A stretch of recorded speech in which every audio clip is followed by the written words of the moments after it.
This is a continuation from the last one, which did not allow me to finish the suggestions for teaching, so this is the end of that. Try to make learning interesting by emphasizing activity, investigation, adventure, social interaction, and usefulness. Over 40 years ago, May Sago suggested an approach to motivation that is based on students' interests and is consistent with many of the motivational theories and technology tools mentioned in this chapter. Among the points of appeal that emerge from studies of specific interests, she lists the following: the opportunity for overt bodily action, for manipulation, for construction, even for observing the movement of animals and vehicles, the movement of animals and vehicles of various sorts, the opportunity for investigation, for using mental ingenuity in solving puzzles, for working problems through, for creating designs and the like, the opportunity for adventure, for vicarious experience and make-believe, in books and in the mass media, the opportunity for social assimilation, for contacts with others suitable to the maturity level of the child, ranging from parallel play to discussion and argument, for social events and working together, for human interest and humanitarianism, and for conformity and display, and the opportunity for use of the new and real life, making the new continuous with past experience, and projecting it in terms of future action. One approach that incorporates most or all of these features and that can be used with preschool and primary grade children is the project approach. Lillian Katz and Sylvia Chard define a project as an in-depth study of a particular topic that one or more children undertake, that extends over a period of days or weeks, and that involves children seeking answers to questions that they formulate by themselves or in consultation with the teacher. Projects may involve an initial discussion that captures the student interest, for example, discussing how a house is built, dramatic play, drawing, painting, and writing, group discussions, field trips, construction activities, and investigation activities. As many researchers have noted, class projects for all grade levels can be designed to make use of various forms of technology. Because projects are based on children's natural interests and involve a wide range of activities, they are more likely to be intrinsically motivating. Diane Curtis describes a fifth grade project that helped students fulfill state curriculum standards in social studies, math, writing, and technology. Building on their interest in architecture, the students completed a project on several of the major memorial buildings in Washington, D.C., such as those honoring Presidents Washington and Jefferson, as well as the Vietnam Memorial. They gathered information from books, the internet, and architects about the memorials, drew computer models of them, created a timeline of construction, and researched the contributions of Jefferson and others to the writing of the U.S. Constitution. This was followed by a field trip to Washington, D.C., and a presentation of their work to community members. One potential drawback to the use of projects is the amount of time they take. To help teachers overcome that barrier, several websites offer project-based programs that provide curriculum materials, assignments, resources, and contact with experts, such as Jason Learning and Journey North, a global study of wildlife migration and seasonal change. As you think about how you're going to organize your lesson plans for each day and each period, you might ask yourself, are there ways that I can incorporate activity, investigation, adventure, social interaction, and usefulness into this presentation? Are there projects that I can assign to students, particularly as cooperative groups, that incorporate most of these features? Here are some examples of techniques you might use. Have several students go to the board, give a rapid-fire series of problems to be solved by those at the board as well as by those at their desks. After 5 problems, have another group of students go to the board, and so on. Think of ways to move out of the classroom legitimately every now and then. Teach geometry, for instance, by asking the class to take several balls of string and lay out a baseball diamond on the side lawn of the school. In elementary classrooms, and in some middle schools and high school classrooms, set up a variety of learning centers with themes such as library, games, social science, cultural appreciation, and computer use, and organize these with intriguing displays and materials. For example, your social science center should be stocked with maps, charts, and documents. Your computer center might include educational software such as CD-ROMs and database programs, student-created publications made with desktop publishing or word processing programs, a computer with internet access, and lists of appropriate and interesting online sites. In middle school and high school classrooms, you might arrange centers that pertain to different aspects of a single subject. In a science class, for example, you might have an appreciation center for stressing aesthetic aspects of science, a display center calling attention to new developments in the field, a library center consisting of attractive and provocative books, and so on. Adventures occasionally use techniques that make learning entertaining and adventurous. Such techniques might be particularly useful when you introduce a new topic. You might employ devices used by advertisers and the creators of Sesame Street, for instance. Use intensity, size, contrast, and movement to attract attention. Make use of color, humor, exaggeration, and drama to introduce a new unit. Take students by surprise by doing something totally unexpected. The night before you introduce a new unit, redecorate part of the room. Then ask the class to help you finish it. Arrange a parade of presidents in which each student selects a president of the United States and presents a State of the Union message to the rest of the class, with the rest of the class taking the part of members of Congress. Hand out a duplicated sheet of 20 questions based on articles in each section of a morning newspaper. Students compete against each other to discover how many of the questions they can answer in the shortest period of time. Typical questions: why is the senator from Mississippi upset? Who scored the most points in the UCLA Notre Dame basketball game? What city suffered widespread flood damage? Have students, for social interaction, have students pair off and ask each other questions to prepare for an exam. Do the same with difficult to learn material by suggesting that pairs cooperate, for example, in developing mnemonic devices or preparing flashcards to help each other master information. Organize an end-of-unit extravaganza in which individuals and groups first present or display projects and then celebrate by having refreshments. Usefulness: continually point out that what is being learned can be used outside class. Ask students to keep a record of how they use in real life what they learn in class. Develop exercises that make students aware that what they are learning has transfer value. Have students in an English class write a job application letter. Have math students balance a checkbook. Fill out an income tax return or work out a yearly budget. Have biology students think about ways they can apply what they have learned to avoid getting sick.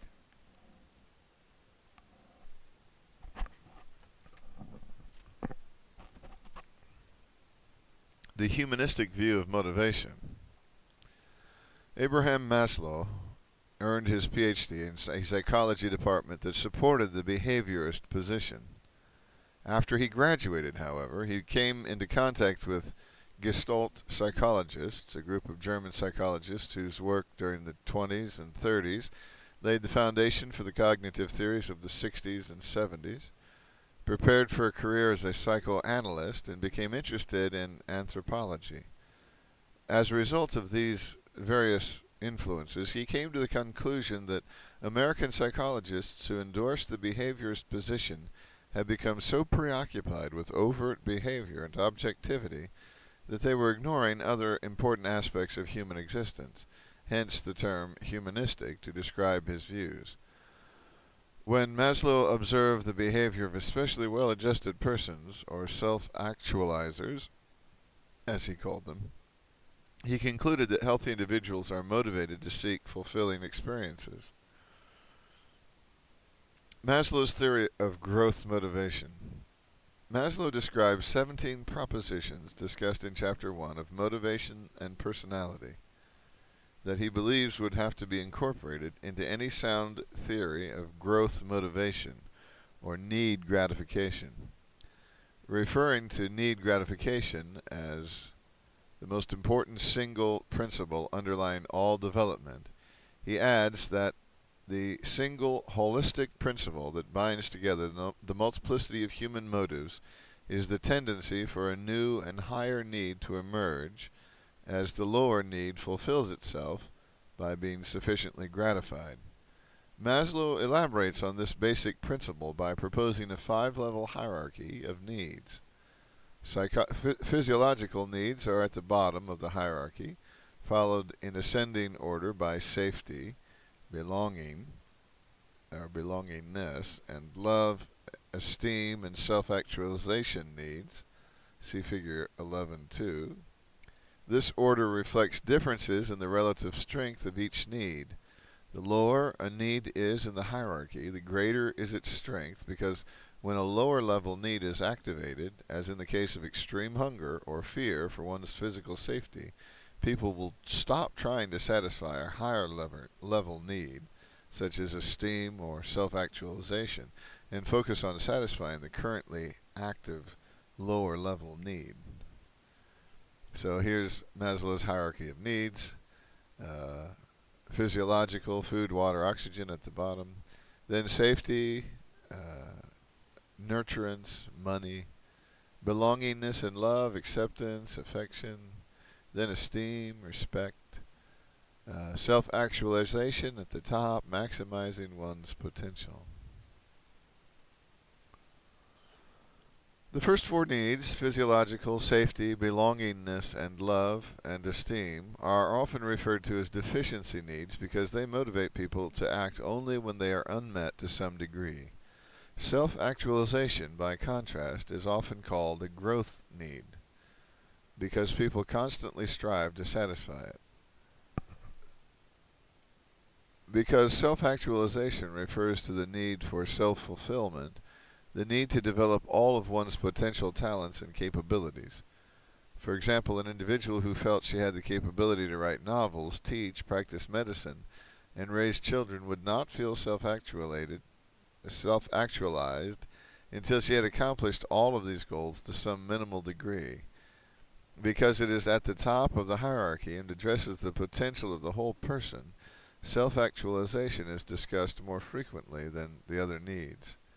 Maslow originally thought that self-actualization needs would automatically be activated as soon as esteem needs were met, but he changed his mind when he encountered individuals whose behavior did not fit this pattern. He concluded that individuals whose self-actualization needs became activated and met, held in regard such values as truth, goodness, beauty, justice, autonomy, and humor. In addition to the 5 basic needs that compose the hierarchy, Maslow describes cognitive needs, such as the needs to know and to understand, and aesthetic needs, such as the needs for order, symmetry, or harmony. Although not part of the basic hierarchy, these 2 classes of needs play a critical role in the satisfaction of basic needs. Maslow maintains that such conditions as the freedom to investigate and learn, and fairness, honesty, and orderliness in interpersonal relationships are critical because their absence makes satisfaction of the 5 basic needs impossible. Imagine, for example, trying to satisfy your belongingness and love needs or your esteem needs in an atmosphere characterized by dishonesty, unfair punishment, and restrictions on freedom of speech. Pause and reflect. Maslow states that for individuals to be motivated to satisfy self-actualization needs, deficiency needs have to be satisfied first. Has this been true in your experience? If not, what was different?